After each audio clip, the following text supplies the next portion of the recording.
لن ينال الله لحومها ولا دماؤها ولكن يناله التقوى منكم। আল্লাহ তাআলা পবিত্র কালামের মধ্যে ঘোষণা দেন, ও বান্দা, তোমরা যে প্রাণীটা দিয়া, পশুটা দিয়া আমি রবের রাস্তায় কুরবানি দাও, ওয়ালা লায়ানালাল্লাহু লুহুমুহা ওয়ালা দিমাউহা ওয়ালাকিন ইয়ানালুহুত তাকওয়া মিনকুম।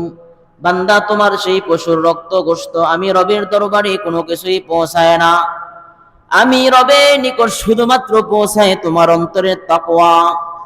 বান্দা, তুমি যে আমি রবের জন্য কুরবানি দিতেছ, তুমি যে আমি রবের হুকুম মেনে কুরবানি দিতেছ, এই কুরবানিটাকে আমি রবের জন্য দিতেছ না দুনিয়ার কোনো উদ্দেশ্যে দিতেছ, তোমার অন্তরের তাকওয়াটাই আমি রবের দরবারে পৌঁছায়।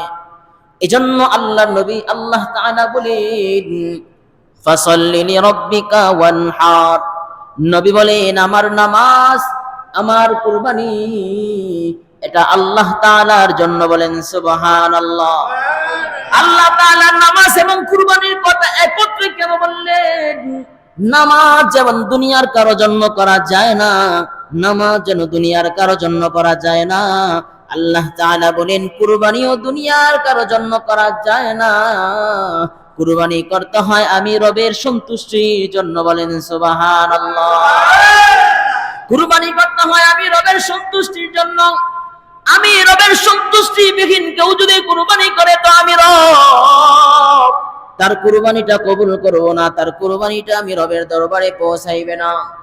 এজন্য বান্দা যখন নিয়তকে সহিহ করে ফেলায়, বান্দার অন্তরের তাকওয়া যখন সহি শুদ্ধ হয়ে যায়, ওই বান্দা যখন কুরবানির পশু জবাই করে, ওই পশুর রক্ত জমিনে পড়ার আগে আগে আল্লাহ তাআলা বলেন আমি তার কুরবানি কবুল করে নেই। বলেন সুবহানাল্লাহ।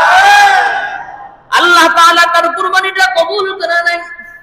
এজন্য আল্লাহ তাআলা বলেন, বান্দা, তোমার কুরবানি, তোমার নামাজ, তোমার যাকাত, তোমার রোজা, তোমার হজ, তোমার জীবন, তোমার মরণ সবকিছু আমি রবের জন্য করো। কারণ আমি রবকে ছাড়া যদি কোনো আমল করো তো এই আমল আমি আল্লাহ কখনো কবুল করব না। আমি আল্লাহ কখনো কবুল করব না। তার মানে বোঝা যায় যত ইবাদত আছে সবগুলি কার সন্তুষ্টির জন্য করব? জোরে করে বলেন, আল্লাহ সন্তুষ্টির জন্য করব। যত আমল আছে সবকিছু আল্লাহ সন্তুষ্টির জন্য করব। এজন্য সাহাবারা নবীকে বলেন, নবী গো, আমরা যদি কুরবানি করি তাহলে কি ফায়দা, কি লাভ? মা হাযিহিল উদহিয়া।